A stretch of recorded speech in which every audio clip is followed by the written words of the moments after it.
회장님, 시계에 도청장치가 있어요. 구두를 다듬던 청년의 손이 멈추고 건넨 쪽지입니다. 작업대 위에 놓인 손목시계 하나. 회장님이 잠깐 맡겨둔 손목시계였습니다. 한눈에 봐도 수천만 원은 좋게 넘을 법한 물건이었죠. 청년은 그 시계를 물끄러미 바라보다가 천천히 메모지를 집어들었습니다. 지금 반응하지 마세요. 쪽지를 건네받은 남자의 눈동자가 미세하게 흔들렸습니다. 수십 년간 재계를 호령해온 인물이었습니다. 온갖 배신과 음모를 해치고 이 자리까지 올라온 사람이었죠. 하지만 이 순간만큼은 단 한 줄짜리 쪽지 앞에서 표정을 감출 수가 없었습니다. 그의 시선이 청년에게로 향했습니다. 청년은 고개를 들지 않은 채 그저 구두를 수선하고 있었습니다. 대체 이 청년은 누구였을까요?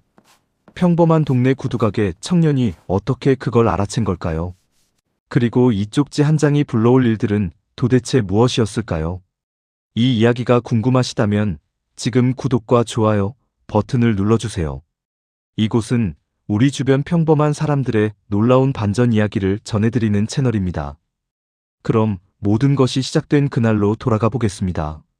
서울 마포구의 한 골목.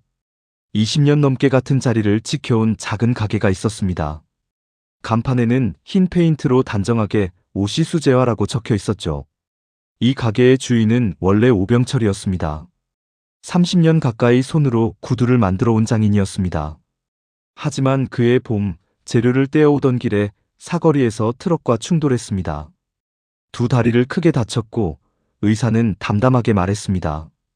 재활에 최소 2년은 걸립니다. 준서는 그날 병원 복도 의자에 한참을 앉아 있었습니다. 가방 안에는 며칠 전 받아둔 봉투가 들어 있었죠. 서울공대 기계공학과 수석 합격 통지서였습니다. 준서는 봉투를 꺼내 한번 내려다봤습니다. 그리고 조용히 접어 가방 깊숙이 밀어 넣었습니다. 병실 문을 열고 들어서며 준서가 말했습니다. 아버지, 가게 제가 하겠습니다. 오병철은 아무 말도 하지 못했습니다. 고개를 창가 쪽으로 돌렸을 뿐이었죠. 눈가가 젖어 있었습니다. 아버지, 저 할 수 있어요. 걱정 마세요. 준서가 다시 한번 말했지만 병실엔 그저 긴 침묵만 남았습니다. 그날 이후 아버지는 대학 이야기를 2번 다시 꺼내지 않았습니다. 준서는 그렇게 가게를 맡았습니다. 작업대 한켠에는 분해된 낡은 라디오와 납땜 인두가 늘 놓여 있었습니다. 구두 손질 틈이 생기면 손이 저절로 그쪽으로 향했죠. 고장난 물건을 뜯어보는 게 어릴 때부터 유일한 낙이었으니까요. 그날 오후였습니다. 익숙한 발소리와 함께 가게 문이 열렸습니다. 단정한 양복 차림의 노신사였죠. 아버지가 쓰러지기 전부터 꾸준히 들르던 단골이었습니다. 밑창이 좀 닳았는데 바꿔줄 수 있겠나? 네, 맡겨두시면 내일까지 해드릴게요. 준서는 구두를 받아들며 조용히 고개를 끄덕였습니다. 노신사의 이름도 직업도 몰랐습니다. 좋은 구두를 알아보는 눈을 가진 말수적은 손님이라는 것만 알고 있었죠. 다음 날 오후 노신사가 다시 가게를 찾았습니다. 준서가 건넨 구두를 받아든 그는 한동안 아무 말이 없었습니다. 밑창을 뒤집어 보고 가죽면을 손끝으로 쓸어봤습니다. 그리고 나지막이 말했습니다. 잘했네. 짧은 한마디였지만 준서는 그 무게를 알 수 있었습니다. 쉽게 칭찬하는 사람이 아니라는 게 느껴졌으니까요. 그날 이후 노신사는 일주일에 2~3번씩 가게를 찾았습니다. 딱히 수선할 것이 없는 날에도 들렀습니다. 좁은 나무 의자에 앉아 준서가 구두를 만드는 모습을 조용히 바라봤죠. 처음에는 어색했습니다. 이렇게 좋은 양복을 입은 사람이 왜 이 좁은 가게에 앉아 시간을 보내는지 준서로서는 알 수 없었습니다. 어느 날 노신사가 먼저 말을 걸었습니다. 아버지한테 배웠나? 네. 어릴 때부터요. 솜씨가 아버지를 닮았어. 준서는 고개를 숙였습니다. 고맙다는 말이 목구멍까지 올라왔다가 그냥 넘어갔습니다. 괜히 눈물이 날 것 같았거든요. 노신사는 최병두였습니다. 한국물산그룹 회장이었죠. 하지만 준서는 한참이 지나도록 그 사실을 몰랐습니다. 회장은 이 가게에 올 때만큼은 경호원도 수행비서도 데려오지 않았습니다. 그냥 동네 어르신처럼 골목을 걸어 들어왔습니다. 이 좁은 공간이 하루 중 유일하게 조용한 곳이라고 느꼈는지도 모릅니다. 그러던 어느 오후였습니다. 검은 세단 한 대가 골목 입구에 멈춰 섰습니다. 차에서 내린 남자는 40대 초반으로 보였습니다. 반듯하게 빗어넘긴 머리, 잘 다려진 양복, 흠 하나 없는 구두. 걸음걸이에서 무게감이 느껴졌습니다. 남자는 가게 안을 들여다보다가 최 회장을 발견하고는 성큼 들어섰습니다. 장인어른 여기 계셨군요. 비서실에서 연락이 안 된다고 난리였습니다. 최 회장은 대답 대신 준서를 바라봤습니다. 남자의 시선이 천천히 준서에게로 옮겨졌습니다. 위에서 아래로 훑어보는 눈빛이었습니다. 잠깐이었지만 준서는 느낄 수 있었습니다. 관심이 아니었습니다. 값을 매기는 눈빛이었죠. 여기가 자주 오신다는 가게군요. 남자가 가볍게 웃으며 말했습니다. 준서는 조용히 고개를 숙였습니다. 남자는 회장 곁에 바짝 붙어 서며 자리를 잡았고 그 순간부터 가게 안의 공기가 달라졌습니다. 아까까지 느껴지던 고요함이 어디론가 사라진 것 같았습니다. 남자는 서도윤이었습니다. 최 회장의 사위였죠. 며칠 뒤 오후였습니다. 최 회장이 손목시계를 풀어 작업대 위에 올려놓았습니다. 용두 부분 가죽이 쓸렸는데 덧대줄 수 있겠냐고 했습니다. 준서는 시계를 받아들고 작업을 시작했습니다. 가죽을 다듬던 준서의 손이 멈췄습니다. 이상했습니다. 기계식 시계 특유의 톱니바퀴 소리는 익숙했습니다. 그런데 그 사이로 아주 작고 규칙적인 전자음이 섞여 들렸습니다. 보통은 그냥 지나칠 소리였습니다. 하지만 준서는 달랐습니다. 어릴 때부터 기계를 뜯어보며 키워온 귀였으니까요. 순수 기계식 시계에서 전자음이 날 이유가 없었습니다. 준서는 표정을 바꾸지 않았습니다. 천천히 옆에 있던 메모지를 집어들었습니다. 지금 반응하지 마세요. 그리고 한 줄 더 적었습니다. 회장님, 시계에 도청장치가 있어요. 쪽지를 작업대 위로 조용히 밀어 넣었습니다. 최 회장이 눈을 내리깔았습니다. 잠시 정적이 흘렀습니다. 회장의 눈동자가 미세하게 흔들렸지만 몸은 꿈쩍도 하지 않았습니다. 수십 년을 재계에서 버텨온 사람이었습니다. 표정 하나 흐트러뜨리지 않은 채 쪽지 뒷면에 펜을 가져갔습니다. 확실한가? 준서가 받아 적었습니다. 기계식 시계엔 전자음이 없어야 합니다. 분해해보면 알 수 있어요.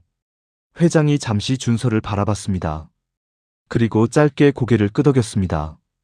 준서는 작업대 서랍에서 정밀 드라이버를 꺼냈습니다. 전자기기를 손볼 때 쓰는 것이었습니다. 시계 뒷면을 조심스럽게 열자 복잡한 무브먼트가 드러났습니다. 그 사이 있어서는 안 될 것이 보였습니다. 쌀알보다 작은 검은색 칩이었습니다. 준서는 숨을 죽이고 핀셋으로 칩을 집어냈습니다. 그리고 금속 구두약 통 안에 넣고 뚜껑을 닫았습니다. 금속 안에 넣으면 전파가 차단돼요. 당분간 이 안에 두시는 게 좋을 것 같아요. 최 회장은 시계를 돌려받아 손목에 찼습니다. 한동안 아무 말이 없었습니다. 그러다 낮게, 아주 낮게 말했습니다. 이걸 어떻게 알아챘나? 그냥 소리가 달랐어요. 준서는 짧게 대답하고 시선을 작업대로 내렸습니다. 회장의 눈빛이 달라지고 있다는 걸 느꼈지만 굳이 확인하고 싶지 않았습니다. 최 회장은 그날 가게를 나서지 않았습니다. 손님이 없는 틈을 골라 회장이 먼저 입을 열었습니다. 준서야, 부탁할 게 있다. 준서는 손을 멈추고 회장을 바라봤습니다. 요즘 회사 안에서 이상한 낌새가 느껴져. 누가 나를 감시하는지, 누구를 믿어야 하는지 도통 모르겠어. 오늘 이 시계처럼 말이야. 회장의 목소리는 낮고 담담했습니다. 하지만 그 안에 담긴 무게는 가볍지 않았습니다. 이 나이에 이 자리에서 이런 말을 꺼낸다는 것이 얼마나 힘든 일인지 준서는 어렴풋이 느낄 수 있었습니다. 내 곁에서 들어줄 수 있겠나? 네 귀가 필요해. 준서는 한동안 말이 없었습니다. 구두 만드는 19살 소년이 감당할 수 있는 이야기가 아니었습니다. 재벌 회장의 뒷일에 발을 들이는 것이 어떤 의미인지 머리로는 알 수 없었지만 몸이 먼저 긴장했습니다. 그래도 고개가 끄덕여졌습니다. 해볼게요. 회장의 얼굴에 희미한 안도가 스쳤습니다. 그날 저녁이었습니다. 서도윤은 기사 없이 직접 차를 몰아 골목 입구에 세웠습니다. 가게 불은 꺼져 있었습니다. 그는 잠시 가게 간판을 바라보다가 천천히 시동을 껐습니다. 오늘 오후 장인이 가게에서 나오는 시간이 평소보다 훨씬 늦었습니다. 그것만으로도 충분히 신경 쓰였습니다. 비서에게 전화를 걸었습니다. 마포구 오씨 수재화. 거기 주인 아들 있지? 오준서. 좀 알아봐. 전화를 끊고 골목을 한 번 더 바라봤습니다. 입꼬리가 살짝 올라갔지만 눈은 웃지 않았습니다. 별거 있겠어. 혼잣말처럼 중얼거리며 차를 출발시켰습니다. 골목이 어둠 속으로 멀어졌습니다. 준서는 그날부터 오전에는 가게를, 오후에는 회장 곁을 따랐습니다. 회장은 준서를 회의실이나 집무실에 데려가지 않았습니다. 대신 이동하는 복도에서 잠깐 머무는 응접실에서 엘리베이터를 기다리는 짧은 순간에 귀를 기울여 달라고 했습니다. 준서는 말없이 주변 소리에 집중했습니다. 대부분은 아무것도 없었습니다. 하지만 사흘째 되던 날이었습니다. 회장실 환풍구 쪽에서 소리가 났습니다. 아주 작고 규칙적인 전자음이었습니다. 시계에서 들었던 것과 비슷했습니다. 회장님 잠깐요. 준서가 낮게 말했습니다. 회장이 걸음을 멈췄습니다. 준서는 의자를 끌어다 환풍구 아래에 올라섰습니다. 손가락으로 환풍구 틈새를 더듬자 테이프로 붙여진 작은 칩이 손끝에 잡혔습니다. 회장실 안에도 있었습니다. 회장의 얼굴이 굳었습니다. 준서는 칩을 떼어내 작업대에 펼쳐놓았습니다. 돋보기를 대고 회로 구조를 들여다봤습니다. 기판 배열, 납땜 방식, 부품 규격. 시중에서는 볼 수 없는 구성이었습니다. 이거 일반 제품이 아니에요. 누군가 맞춤으로 만든 거예요. 회로 구조가 특이해요. 수신 주파수 설정 방식이 특정 장비에서만 쓰는 방식이에요. 준서의 목소리는 조용했지만 단호했습니다. 어디서 쓰는 방식인데? 잘은 모르겠어요. 근데 이 납땜 각도랑 기판 두께, 어디선가 본 것 같아요. 준서는 말을 멈추고 가게에서 가져온 낡은 공학 잡지를 펼쳤습니다. 손때가 탄 페이지를 빠르게 넘겼습니다. 그리고 멈췄습니다. 한 페이지를 손가락으로 짚었습니다. 기업 보안 장비 특집 기사였습니다. 사진 속 회로 기판이 손안의 칩과 닮아 있었습니다. 회장님, 혹시 회사 보안팀에서 쓰는 장비 목록 확인할 수 있어요? 회장의 눈빛이 천천히 가라앉았습니다. 말없이 전화기를 들었습니다. 다음 날 아침이었습니다. 가게 문을 열려던 준서의 손이 멈췄습니다. 문 앞에 봉투 하나가 놓여 있었습니다. 안에는 사진 여러 장이 들어 있었죠. 준서의 얼굴이 하얗게 질렸습니다. 사진 속에는 분명 자신이 있었습니다. 하지만 준서가 기억하는 장면이 아니었습니다. 낯선 남자와 돈을 주고받는 모습, 서류를 건네는 모습, 주차장 어딘가에서 누군가와 밀담을 나누는 모습이었습니다. 정교하게 만들어진 합성이었지만 눈으로는 구분이 되지 않았습니다. 오전이 채 지나기도 전에 양복 차림의 남자 2명이 가게로 들어왔습니다. 오준서 씨죠. 한국물산 보안팀입니다. 산업기밀 유출 혐의로 조사가 필요합니다. 저 그런 적 없어요. 이거 다 조작된 거예요. 그런 건 조사하면서 밝히시면 됩니다. 남자들은 짧게 말하고 준서를 세운 채 가게를 훑었습니다. 작업대 서랍을 열고 공학 잡지와 부품들을 꺼내 봉투에 담았습니다. 칩 분석에 쓰던 메모도 가져갔습니다. 준서가 막으려 했지만 소용이 없었습니다. 남자들이 나간 뒤 준서는 가게 바닥에 주저앉았습니다. 회장에게 전화를 걸었습니다. 신호가 갔습니다. 1번, 2번, 3번. 받지 않았습니다. 다시 걸었습니다. 이번엔 꺼져 있다는 안내음만 흘러나왔습니다. 그때 가게 문이 다시 열렸습니다. 서도윤이었습니다. 그는 가게 안을 천천히 둘러보다가 준서 앞에 멈췄습니다. 준서 씨, 지금 상황이 얼마나 심각한지 알죠? 준서는 아무 말도 하지 않았습니다. 지금 당장 손을 떼면 고소는 없던 일로 해줄게요. 아버지 병원비도 계속 지원되도록 해드리죠. 하지만 버티면 아버지 병원도 장담 못해요. 서도윤의 목소리는 조용했습니다. 그래서 더 무서웠습니다. 준서의 주먹이 떨렸습니다. 금속 구두약통을 손으로 꽉 쥐었습니다. 칩이 들어있는 통이었습니다. 이것만은 뺏기지 않았습니다. 서도윤은 대답을 기다리지 않고 가게를 나섰습니다. 문이 닫히는 소리가 유난히 크게 울렸습니다. 그날 밤이었습니다. 가게 문을 잠그고 나오던 준서 앞에 낯선 차 한 대가 멈춰 섰습니다. 뒷문이 열리더니 안에서 목소리가 들려왔습니다. 타라. 박수연 비서실장이었습니다. 준서는 잠시 망설이다 차에 올랐습니다. 차는 말없이 성북동 쪽으로 달렸습니다. 높은 담장 안 불이 켜진 한옥이었습니다. 마당을 가로질러 들어서자 대청마루에 최 회장이 앉아 있었습니다. 준서는 그 자리에서 발이 멈췄습니다. 회장님, 어서 와라. 회장은 조용히 준서를 자리에 앉혔습니다. 따뜻한 차가 놓였습니다. 준서는 말을 잇지 못했습니다. 회장이 먼저 입을 열었습니다. 연락 못해서 미안했다. 도윤이 쪽에서 내 전화를 막았어. 네가 이미 합의하고 사라진 줄 알았다고 하더구나. 수연이가 아니었으면 모를 뻔했어.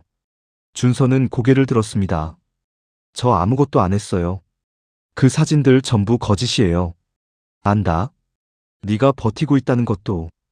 회장의 목소리가 낮게 깔렸습니다. 준서는 품 안에서 금속 구두약통을 꺼내 내밀었습니다. 회장이 통을 받아들었습니다. 이걸 아직 갖고 있었구나. 이게 있어야 증명할 수 있을 것 같았어요. 회장이 박 실장에게 눈짓했습니다. 실장이 칩을 받아 봉투에 담으며 말했습니다. 제가 아는 분석업체에 오늘 밤 바로 맡기겠습니다. 준서는 그날 밤 한옥별채에서 처음으로 깊이 잠들었습니다. 이틀 뒤 아침 박 실장이 굳은 얼굴로 들어왔습니다. 회장님, 결과가 나왔습니다. 칩회로 구조가 한국물산 보안팀 전용 장비와 일치합니다. 수신 기록도 추적됐습니다. 신호가 전송된 곳은 본사 3층 전략기획본부 집무실입니다. 회장실이 조용해졌습니다. 서도윤의 집무실이었습니다. 회장은 한동안 창밖을 바라봤습니다. 그리고 천천히 몸을 돌렸습니다. 모레 임시 이사회가 있어. 도윤이가 거기서 나를 끌어내리려고 할 거야. 건강 문제를 빌미로 잦은 퇴임을 요구하겠지. 준서는 조용히 말했습니다. 회장님, 제가 한 가지 해볼 수 있는 게 있어요. 임시 이사회 당일 아침이었습니다. 준서는 새벽부터 눈이 떠졌습니다. 전날 밤, 준서는 회장의 허락을 받고 본사 건물 근처까지 혼자 다녀왔습니다.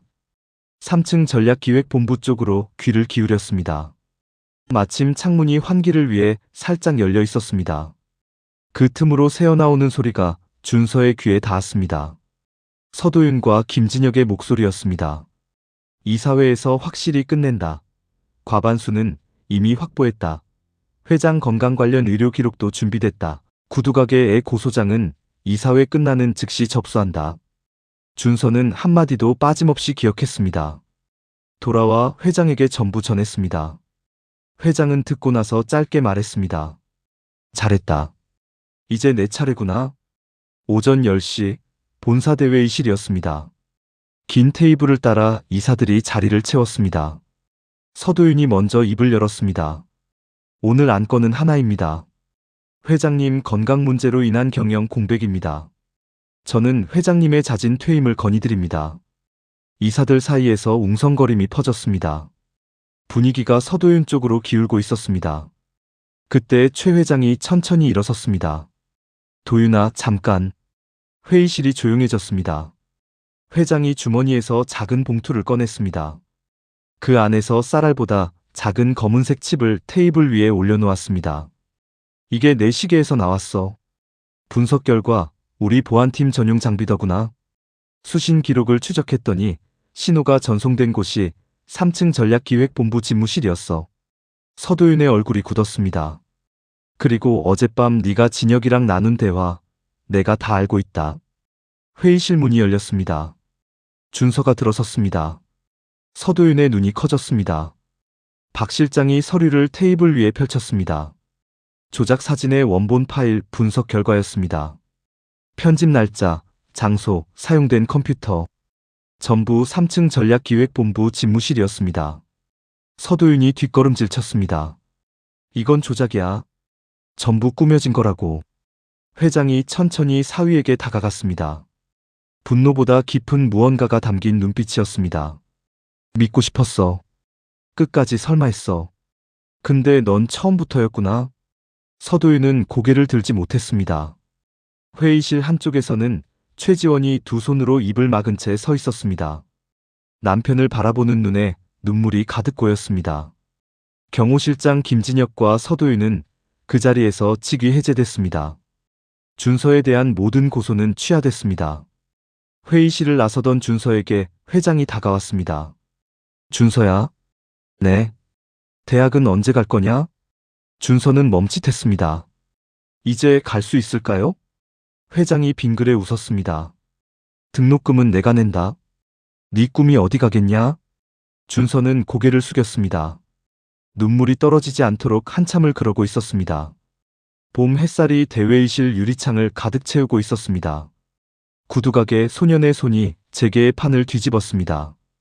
그리고 그 손은 이제 오래 접어두었던 꿈을 향해 다시 펼쳐지고 있었습니다. 이 이야기에 공감하신다면 댓글에 어디서 듣고 계신지 남겨주세요. 그곳에 행복이 가득하시길 바랍니다. 구독과 좋아요는 사랑입니다.